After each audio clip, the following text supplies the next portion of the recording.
Third phase of moon.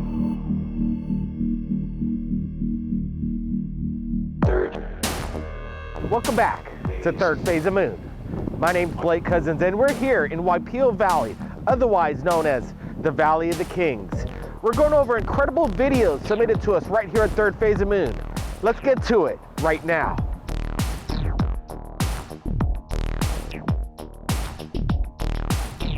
The Ciola Winter YouTube channel submitted this incredible video from the International Space Station.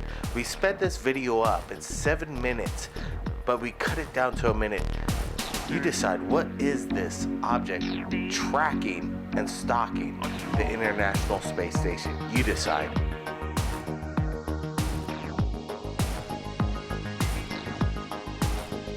While earlier this month shooting on the Big Island of Hawaii, a local native came up to us and wanted to share his incredible UFO story. So we did an impromptu video. Here it is. Name is Dante Del Rosario, born and raised in Kuli'o'o Valley, Honolulu, Hawaii. First sighting in Hilo, right there in the industrial area by Jimmy's Radiator. Me and my friend were just noticing how much helicopters been flying around lately. And it was about 6 in the evening, and all of a sudden we seen this flash of light just go down in the horizon really fast, and it just shot up straight up in the air and it disappeared.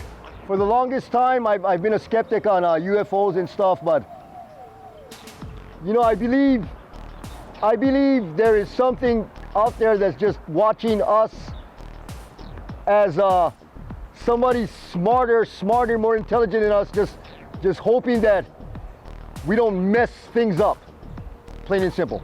Now let's go over this video that we found on Facebook via our friends. We found it very intriguing right here at Third Phase of Moon. We believe you'll find it intriguing as well. The mystery behind Ed continues. Broad daylight footage shot on VHS in the 1990s. Take a look.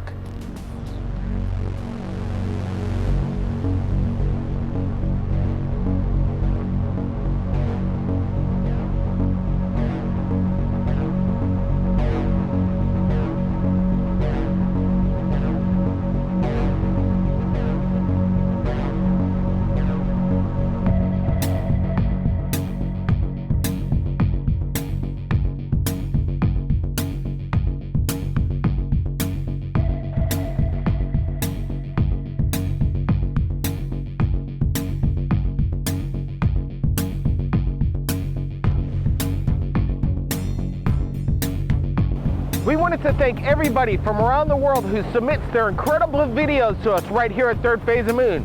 Because if it wasn't for you, we wouldn't be who we are, the world's largest YouTube channel in regards to the UFO phenomenon.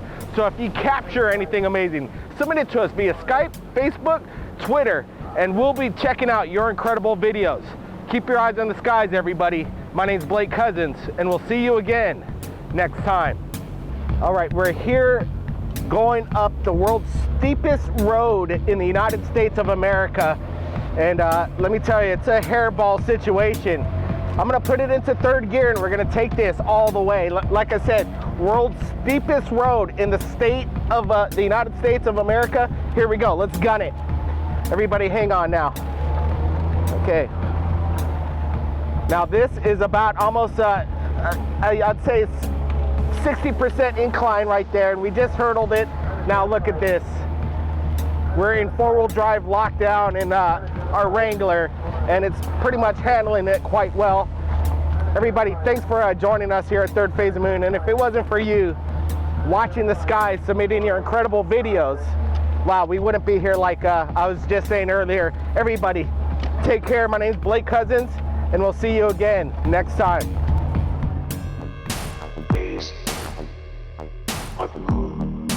This is Blake Cousins, founder of Third Phase of Moon. Welcome to the show, Blake.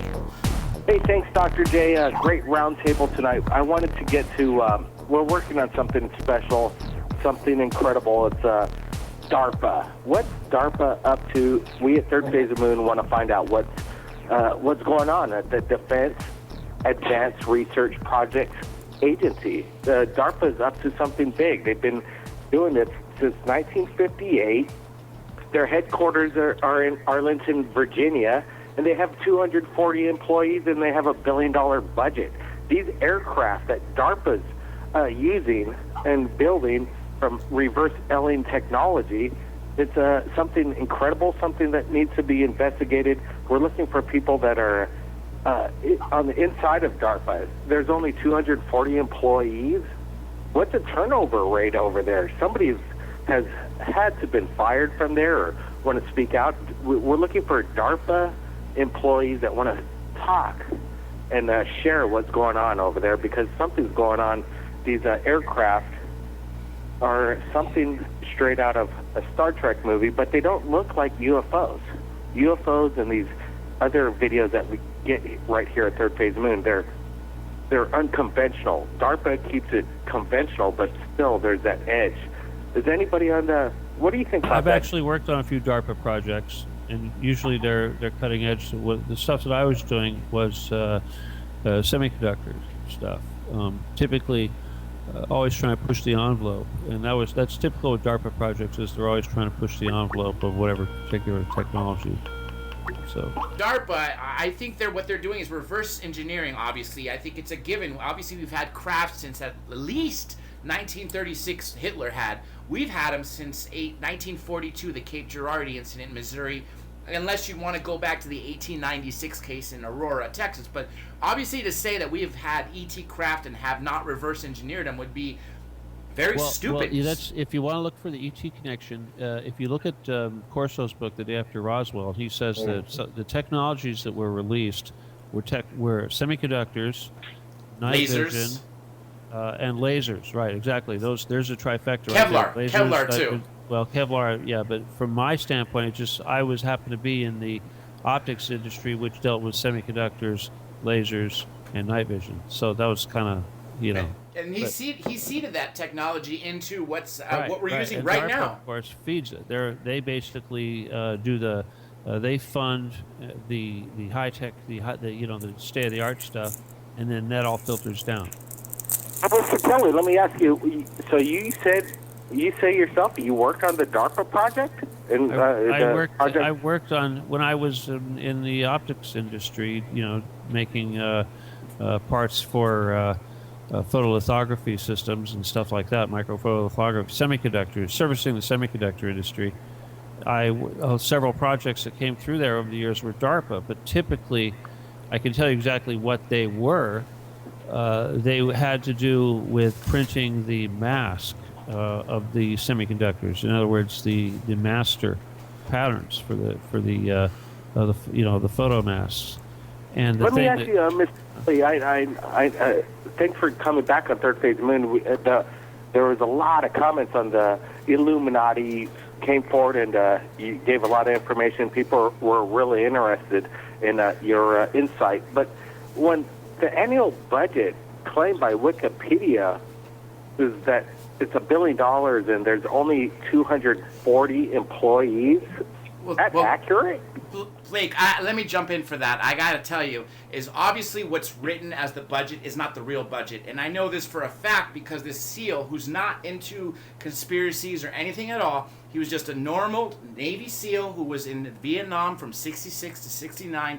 And then he did 2 mercenary missions. And he said every single mission during the SEALs and the mercenaries after came from the CIA. Well, both mercenary missions were to guard giant cargo ships full of coke, 2 coming to the U.S., 1 from Peru, 1 from Colombia. But that's not DARPA, John. But that's black ops. A lot of people... That's funding black ops, though. Well, see, but that's another thing. I was involved in that, too. But the DARPA thing is different. DARPA really does go out to industry in the form of grants and contracts to make advanced stuff and assemble advanced stuff. And so it's very much a technical construction arm of the, and if you will, a de-engineering arm too, no doubt. Certainly, obviously, they were de-engineering equipment, and that's why they were able to direct this. They knew what to build. They could write these specifications, advanced specifications, because they knew what direction they were trying to head with this stuff. So, but well, You know, that's exactly, you hit it right on the button, because in 1958 they originally established DARPA as their original mission to prevent surprise, like a launch from a Sputnik, or Soviets had beaten us to the space. But now they're also creating this to surprise our enemies, and this keeps changing. They actually changed their name from ARPA to DARPA.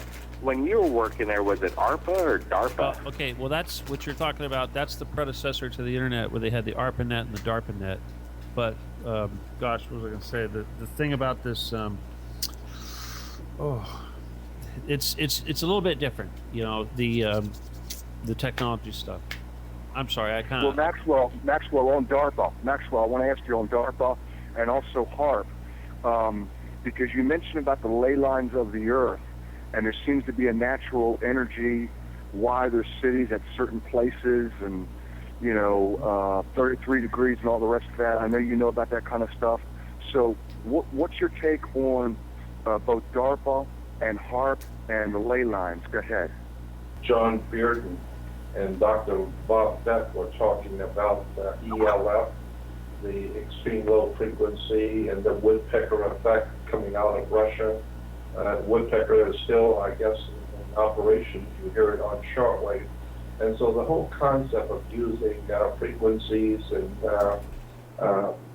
high technology, what they call over the horizon radar, to create earthquakes, to create hurricanes and volcanoes down, I don't know. There's all kinds of high technology that's been known for many years. And Tesla was doing that kind of stuff a long time ago. And so the guy you really want to listen to on that kind of stuff is Colonel Tom Bearden.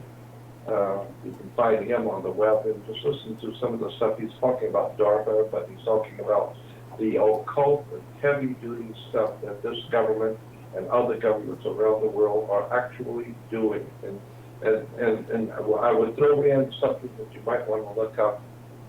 It's called the woodpecker.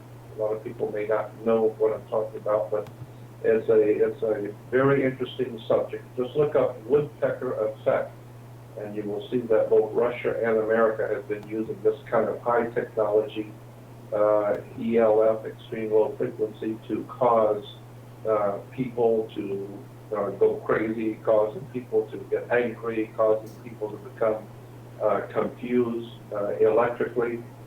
So all of this stuff has been known. I mean, I'm sure it was enforced as far back as maybe the 40s and 50s, but it started to come out in the 70s. This high technology using electronics to confuse people, to cause strange cloud formations, and of course that brings in HARP. So all of this stuff is very legitimate. It's very, very real, but there's a lot of good stuff out there now, a lot of good information on it now that wasn't there back in the 70s when we were originally talking about it. Look into Bob Beck, guys. Yeah. Congress sent Bob Beck to Russia to investigate the woodpecker, and he basically smuggled some gear in there that allowed him to analyze the frequency and figure out what was going on. And he was a dear friend of mine for many, many years. Yeah. He was a friend of mine too, George. Yeah. He used to hang out at my shop and buy lasers for me to use as pointers at his lectures. Yeah. Yeah. I loved him. He was a wonderful, wonderful man. He always wanted the most powerful laser. Had to be twice as powerful as what anybody else had. They keep changing their story and their name. If you've worked for ARPA or DARPA, we'd like to interview you on Third Phase of the Moon and find out what's going on behind the scenes. Everybody keep your eyes in the sky, and if you captured anything amazing, send it to Third Phase of the Moon via Skype or Facebook. My name's Blake Cousins. We'll see you. Wow, look at it light that up. Wow. Welcome back to Third Phase of the Moon. My name's Blake Cousins, and we're going over breaking news that we just released on YouTube Third Phase of the Moon. We're just about to hit 100 million views on our YouTube channel alone. Everybody subscribe to get the latest breaking news about UFOs from around the world. I just wanted to go over an incredible video just in tonight. We're going to discuss it with Dr. J. Andy Elias and former FBI agent Ben Hansen. went over this video that we're looking at right now. Incredible footage captured from within a plane of what looks to be mysterious lights below. Dr. J, I wanted to get your opinion first of what you thought of this video just into third phase. You know, I honestly, the genuineness of the people on board that were witnessing this craft, of the person recording, clearly you could tell because it's a vertical thing, a vertical shot. It's from an iPhone, but obviously, as Ben Hansen said earlier, you know, they could have won an Academy Award. They definitely saw something out there. I don't think it's CGI. It's definitely in the air. Well, the first thing that I noticed with this is it caught my attention that the light was moving a little bit. It didn't look like it was in conjunction with the camera shake, and I thought, well, this could be CGI, computer generated imaging that is showing what we call an error in tracking. It's when you animate something, you have to anchor it to the rest of the objects or the background in the film. And I was thinking that this object wasn't tracking correctly at first. But the more I looked at this, I realized this didn't appear to be the issue. In fact, it looks as if the light and the way that it wobbles a tiny bit in the first of the 3 videos probably is only due to something we call shutter roll. This is a rolling shutter effect with the CMOS sensors in a lot of cameras. And what ends up happening is sort of a blurring effect, or it looks like the image is wobbling. So the reactions of the people seem pretty genuine to me. It actually take a pretty professional job to fake reactions like this that are so spontaneous. They seem appropriate with the background of the chatter and everything you're hearing on the plane. It wasn't over dramatized. They didn't act as if they were reading from a script. It sounded very legitimate and real to me. So my opinion is that whatever's captured in this video most likely is happening in camera. It's going towards it. Whoa! Oh man, look at that! Did you see that? Mm-hmm. Yeah, we're looking at the videos, and now we're about to enhance it and zoom it in about 2,000% and put some brightness contrast to this, so we could even get a better look at these videos that came in. And there's some new information about what was going on in regards to this, and we can all hear people's reactions in real time. This is something incredible, but they were on their way from a business trip from Vegas to Chicago, and they're thinking this is closer to Vegas. So, and it was shot in what was it, March or May 9th, 2013. So there's old UFO videos out there. He said he couldn't share it with Third Phase of Moon because he had a hard time editing these 3 clips together and zooming in on the UFO. And that's what we do here. What we do here at Third Phase of Moon is analyze these videos. What do you think of looking at the trifecta, John? Like, you see it from one light and then it transforms into a triangle formation. You know, that's definitely not the first of a UFO doing that. As people have seen, and many times they will see one light all of a sudden turn into 3 or 5. They will see one ball or even a cylinder turn into a triangle. So it's not uncommon that they are actually shape-shifting. The other possibility is that they were seeing it as it's coming in through one dimension, possibly as one light, and then as it got closer it turned into 3. Or the other option is it really was 3 objects that came in together, because there are cases in the past, Blake, that did have multiple UFOs stacked together that came forward and then released to multiple. Wow, look at it light that up. Mm-hmm. Wow. It appears to be maybe a half an hour of time. We're looking at something where the sun is probably just set beforehand. In the third video, it's actually quite dark. I wouldn't be surprised if this happened over about a half an hour. In the last videos, though, what you'll see is part of the reflection of the inside of the plane. So the other passengers, you're kind of seeing them, you know, backlit and reflecting. So there is some of that. But the object and the light is consistent throughout all the 3 videos. That there's something illuminated. It makes me believe that this is actually happening down beneath and outside of the plane, not an artifact of camera reflection or something inside. Plus you have the witnesses who are corroborating. We're led to believe probably someone in the row behind them or in front of them is also seeing the same thing, which, you know, angles of camera flares and things like that just wouldn't match up. Weather phenomena, I don't think so. The only thing I could think of, it was a pretty clear day. It didn't look like there was much haze at all. And I don't think that anything such as ball lightning or a weather phenomenon that would be very rare, you know, would continue, especially for such a great amount of time as what we're seeing over several minutes. And for this thing to kind of undulate, it looks like a snake with a trail of light following behind it, which is very, very strange. So it's a great video. It really is. To me, I'm going to have to put this in the box of I have no clue. This doesn't fit typical UFO description of solid object, of triangular object. It doesn't even fit the description of light anomalies that we're familiar with. For everybody out there who was on that flight, contact Third Phase of Moon. Whether you were a witness that just heard people saying they saw something, or you were one of the people actually looking out the window, contact Blake Cousins in Third Phase of Moon. Thank you, John, and thank you, Ben, for joining us right here, going over this incredible breaking news. Everybody, look at the videos. We've contrasted it, again, zoomed in, listen to the reactions, and if anybody has old footage, you know, whether it goes back to the 60s, Super 8, high VHS, Super VHS, we want to go over it, look at it, zoom in on it, because I know there's an archive of UFOs still waiting to be seen and shared to the world. Everybody, keep your eyes on the skies. My name is Blake Cousins. We'll see you again next time.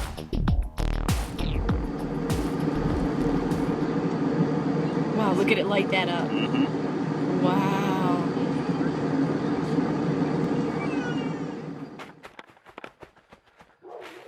There they go. Blake Cousins here at Third Phase Moon with breaking news.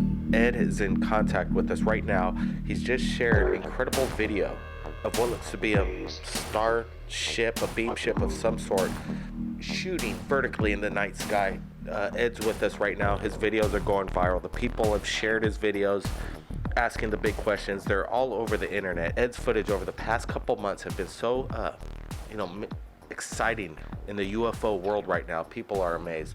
And tell me, what's the circumstance behind this video? And welcome back to Third Phase. Yeah, Blake, thanks for having me back. This was shot in 1987, right after I was getting off the ship. It was my first time on the ship with Voss. Okay, Ed, explain, let's backpedal a little bit, because I want to concentrate on this video that we're looking at, and we're zooming in, we're analyzing these photos, and we're not seeing any thing that could say that this is a hoax of any kind. Ed, let me ask you right now, is this a hoax? Because people just want to know this straight up, and we'll move along. There they go. No, this is authentic footage that I shot after being on the ship for the first time. It delivered me back within feet of my truck. I went back to my truck, grabbed my camera, and I had to backpedal to get some footage before it left. All right, Ed, we got to get these questions, the hardcore ones, out of the way first. Now let's get into detail. This incredible video we're looking at, we're going to share it to the world. Everybody's going to make up their own mind and decide what's going on here. Okay, Ed, so you were aboard the ship. This video right now is as they were taking off and leaving, and you say you were backpedaling, getting the shot. What happened before this on board this ship? Blake, this was my first time on the ship, and I had seen this ship many times. I think I've sent you other video footage of the ship that I ended up going on with, and the contact I had identified himself as Voss through telepathic communication. There was no voice. And this was my first time on the ship. And right after I got delivered back through this same beam of light that you see the ship departing with, I was able to get back to my truck and shoot this footage. We're looking at this footage. It takes off right behind the tree. What's the size of this craft? The ship was about the size of a small house. It was probably about 80 feet to 120 feet in length, and the height of it was maybe 2/3 of that. But the beam of light, the light coming off this, is something that the video captured, but it was different in person. Did this make any sound? It seems like it's almost a rocket booster, a thrust of some sort, rocket engineered. No sound at all, Blake. It didn't make any sound. There was no sound at all, Blake. We're talking right before you shared this video, that you're saying that this isn't you have somebody in your family that... I mentioned that my uncle was a lieutenant in the Air Force during World War II. He was the one that I first saw an unidentified flying object with. It happened when I was a young boy, and it happened more than once, but it happened with my uncle. And after my uncle died at a young age, he was only 66 when he died, I continued to have these visitations, and I continue to have them today. I think the only reason why I have ever had contacts with UFOs and extraterrestrial intelligence is because of my uncle. And it makes me think of Voss, because it's the same kind of telepathic communication that happened with my uncle and I. There were a lot of things left unsaid, but that were clearly understood. Ed, a few days ago, we posted this incredible video of a classic metallic flying saucer, and it doesn't get much better than this. I didn't get your comments of what the circumstance behind that was, but there's a lot of stuff going on in the video. You see apparitions flying by. It almost looks like something's jettisoning out of the UFO. What was going on in this shot right here? Yeah, Blake, I just dug these up, and this was a great discovery to make again. This came in about 1986. It might have been as early as 1984. There's two of these here, and they're different. They look similar, but they're actually different craft.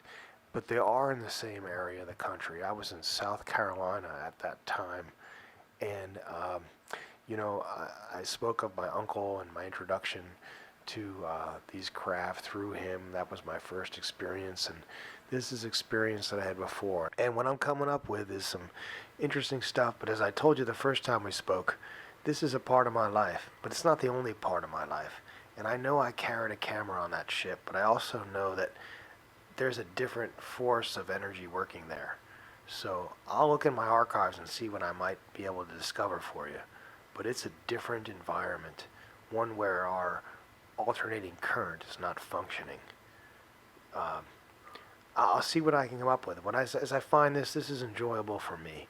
I'm having a good time looking at these old archives and digging the stuff up. And as I said before, this is just a part of my life, like there's another part of my life.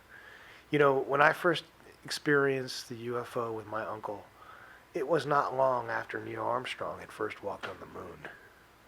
And, this just seemed normal to me when I had this experience with my uncle. But what's happened since that time has been very slow. And that's okay, because this is just another part of my life. But the fact of the matter is that, we all heard last week about ex-President Clinton coming on the news and saying, the aliens are coming. This is common knowledge. The aliens are already here. How does that make you feel, Ed, that these ETs are making contact with you, and the president of the United States can't even prove that ET exists, and Area 51 once held the bodies crashed from Roswell, and they have the alien technology, and presidents can't even be involved with that, and you're making contact with them. Oh, Blake, at the risk of sounding arrogant, I'll just tell you, I've had these experiences, maybe we're counting 60 experiences I've had, visitations, being on alien craft, seeing these objects, communicating with Voss, my history. So I don't look at it in terms of the way other skeptics might look. And I truly believe that this is much bigger than any Area 51 or whatever happened with the president. This is much bigger than that kind of detail. They brought me on the ship with Voss, escorting me into another room where they presented to me an image that I saw. I can only describe it as being a hologram, where this image was floating in free space, and this image was me, and it was who I was. That's what they were communicating to me telepathically. They were saying to me that this is you, and this definition of me through this hologram image that was like a DNA chain, a mathematical formula of my genotype, and what they were communicating to me was that this was in compliance of what they wanted to be. This was welcoming to them. This was friendly to them. This was what they wanted, and this was positive, and they were almost congratulating me for who I was. We want the details, Ed, and these photos and videos that you continuously submit. We're looking forward to you keep digging into your archives and sharing what it is. You have Super 8s. You need help to recover some film. We'd love to do that.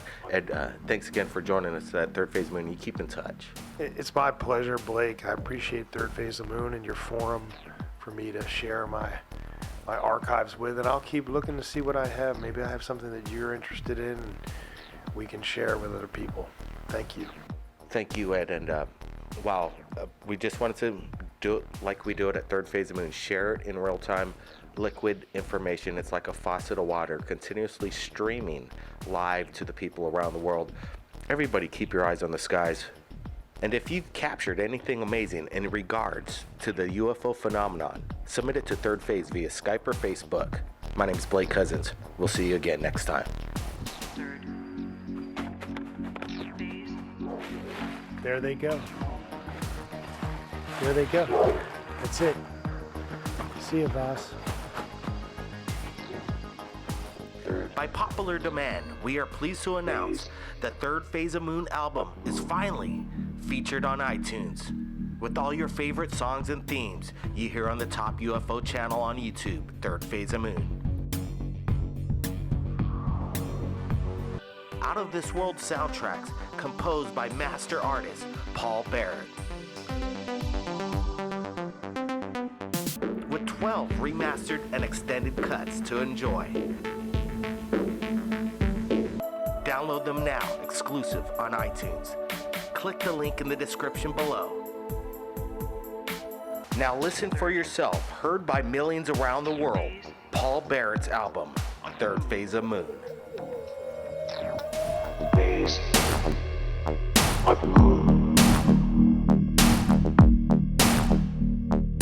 Welcome back to Third Phase of Moon. My name's Blake Cousins, and in this week's episode, we're going over 2 incredible videos submitted to us right here at Third Phase.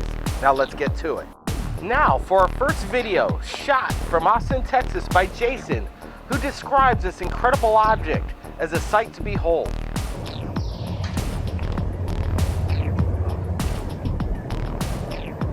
Notice the light blinking underneath the craft. This isn't no FAA regulated lights. What is this object?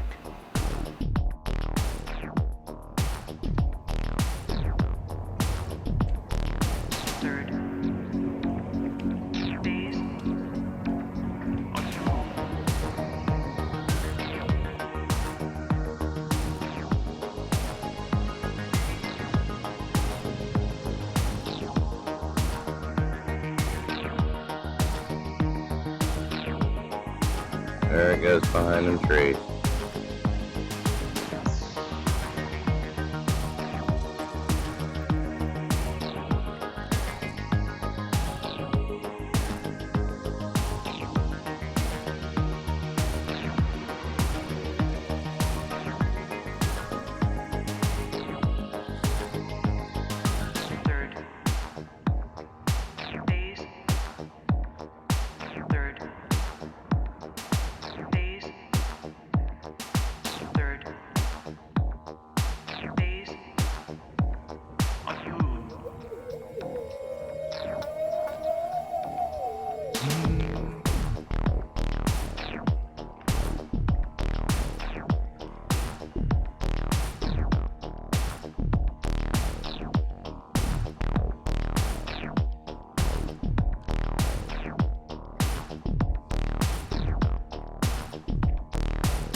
at that.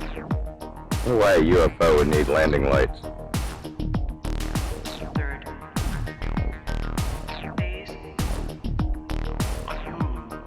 I wish this thing would focus in a little better.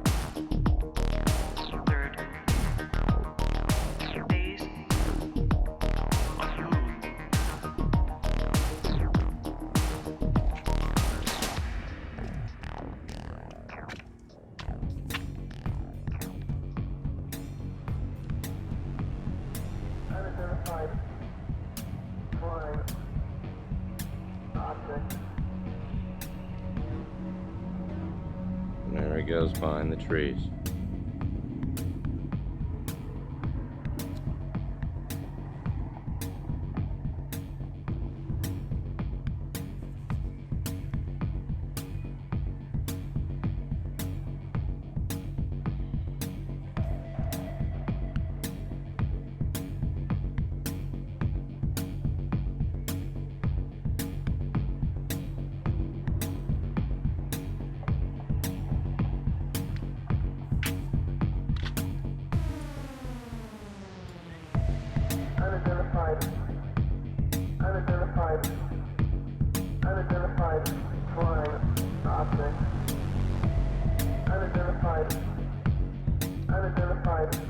Hello.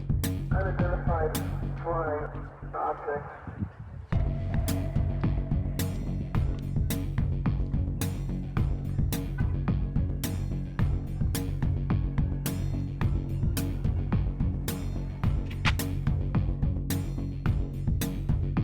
It's going into that light. Hard to see.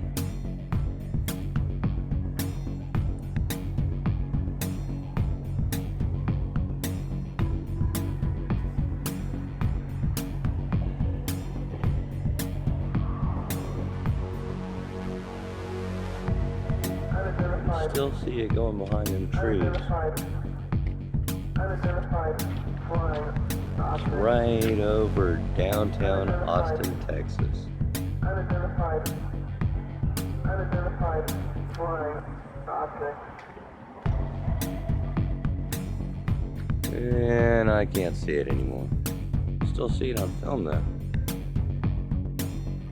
It's gone though, I can't see it at all.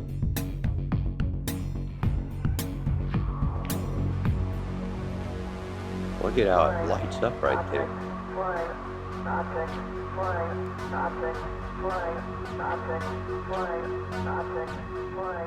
What do you think that could be? We want to thank Jason all the way from Austin, Texas for submitting his incredible video to us right here at Third Phase of Moon. Now for our second video, we received a call from Amanda all the way from Michigan while we're live on the radio show, and she submitted this incredible film. Take a look at it. Unidentified flying object. When I first received the video, I didn't notice and realize what Amanda was explaining to me on the radio was that there was a massive skyscraper-sized UFO, triangular in shape, hovering over this mansion.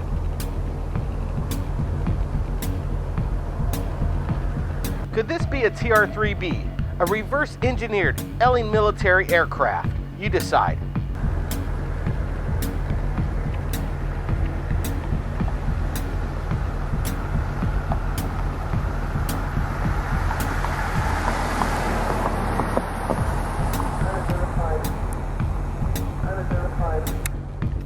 Unidentified flying object.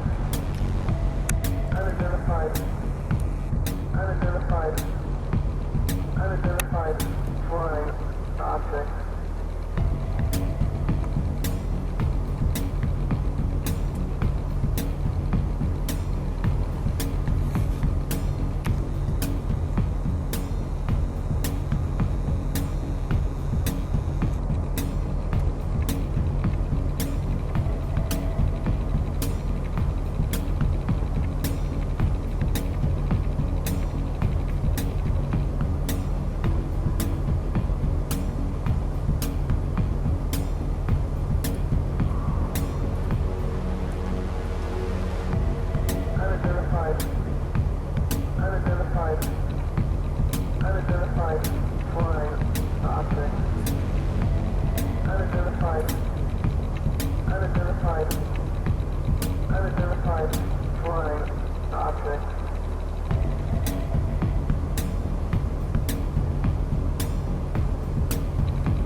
I'm recording now. Because I thought I was taking a video before, and I think I am right now, but yeah, I think I am. It's right above me.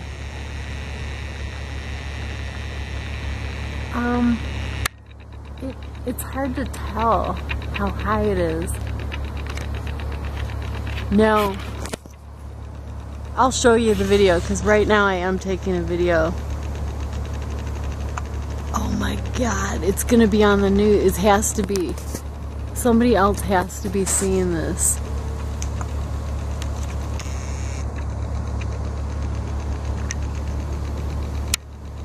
I'm in Novi. Like in my brother's neighborhood. It's weird because, yeah.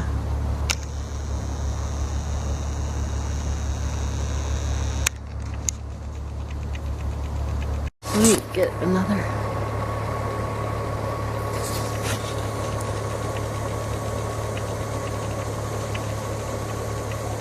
I wish you were here. You would be freaking out.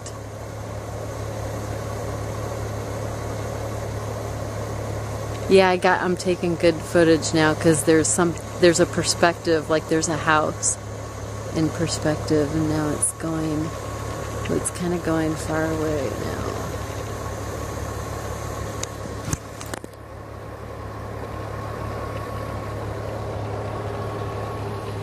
Oh, it's kind of leaving.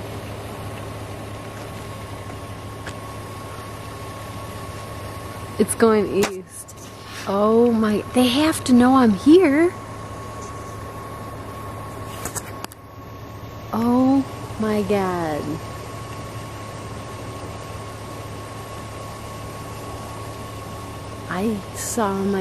I'm seeing my first UFO. Like, no, 100%. There's no way, unless somebody has a remote controlled thing, which there's no, because I still see it. It's like, oh my god. What are these strange lights appearing over the planet Earth? Have your cameras ready because we're standing by right here at Third Phase of Moon. Submit them to us via Skype or Facebook. My name's Blake Cousins, and we'll see you again next time. By popular demand, we are pleased to announce the Third Phase of Moon album is finally featured on iTunes. With all your favorite songs and themes you hear on the top UFO channel on YouTube, Third Phase of Moon. Out of This World soundtracks composed by master artist Paul Barrett. With 12 remastered and extended cuts to enjoy. Download them now, exclusive on iTunes. Click the link in the description below. Now listen for yourself, heard by millions around the world, Paul Barrett's album, Third Phase of Moon.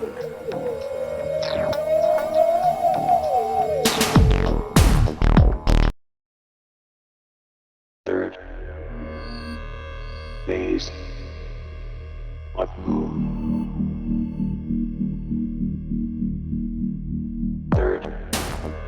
Welcome back to Third Phase of Moon. My name's Blake Cousins, and we're here in Waipio Valley, otherwise known as the Valley of the Kings. We're going over incredible videos submitted to us right here at Third Phase of Moon. Let's get to it right now.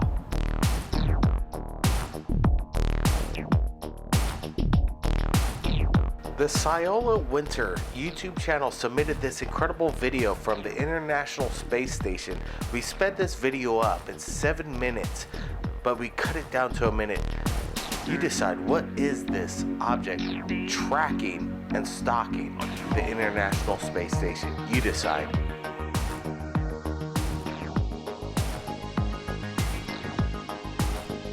While earlier this month shooting on the Big Island of Hawaii, a local native came up to us and wanted to share his incredible UFO story. So we did an impromptu video. Here it is. Name is Dante Del Rosario. Born and raised in Kuli'o'o Valley, Honolulu, Hawaii. First sighting in Hilo, right there in the industrial area by Jimmy's Radiator. Me and my friend were just noticing how much helicopters been flying around lately. And it was about 6 in the evening, and all of a sudden we seen this flash of light just go down in the horizon really fast, and it just shot up straight up in the air and it disappeared. For the longest time, I've been a skeptic on UFOs and stuff, but you know, I believe there is something out there that's just watching us as somebody smarter, more intelligent than us, just hoping that we don't mess things up, plain and simple. Now let's go over this video that we found on Facebook via our friends. We found it very intriguing right here at Third Phase of Moon. We believe you'll find it intriguing as well. The mystery behind Ed continues. Broad daylight footage shot on VHS in the 1990s. Take a look.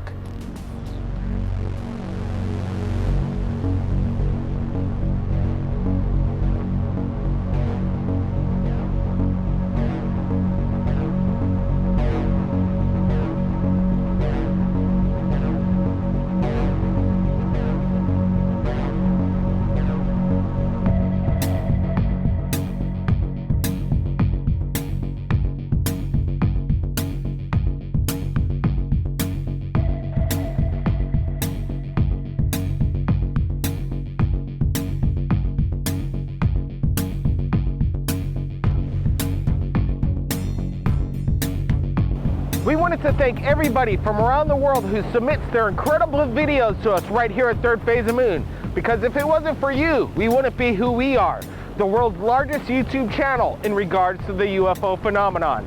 So if you capture anything amazing, submit it to us via Skype, Facebook, Twitter, and we'll be checking out your incredible videos. Keep your eyes on the skies, everybody. My name's Blake Cousins, and we'll see you again next time. All right, we're here going up the world's steepest road in the United States of America. And let me tell you, it's a hairball situation. I'm gonna put it into third gear and we're gonna take this all the way. Like I said, world's steepest road in the state of the United States of America. Here we go, let's gun it. Everybody hang on now. Okay. Now this is about almost, I'd say 60% incline right there, and we just hurdled it. Now look at this. We're in four-wheel drive lockdown in our Wrangler, and it's pretty much handling it quite well. Everybody, thanks for joining us here at Third Phase of Moon, and if it wasn't for you watching the skies, submitting your incredible videos, wow, we wouldn't be here like I was just saying earlier. Everybody, take care. My name's Blake Cousins, and we'll see you again next time.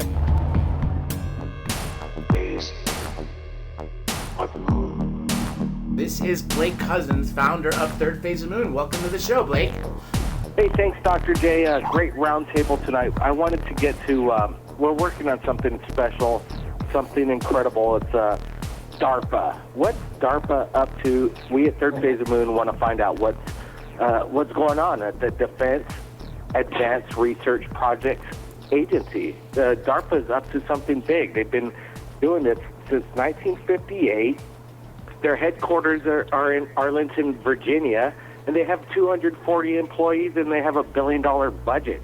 These aircraft that DARPA's using and building from reverse Elling technology, it's something incredible, something that needs to be investigated. We're looking for people that are on the inside of DARPA. There's only 240 employees.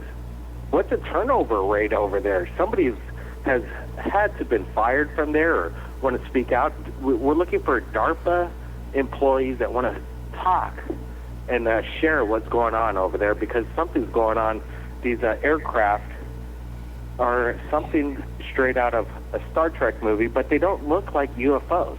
UFOs and these other videos that we get right here at Third Phase Moon, they're unconventional. DARPA keeps it conventional, but still there's that edge. Is anybody on the, what do you think about I've that? actually worked on a few DARPA projects, and usually they're cutting edge. The stuff that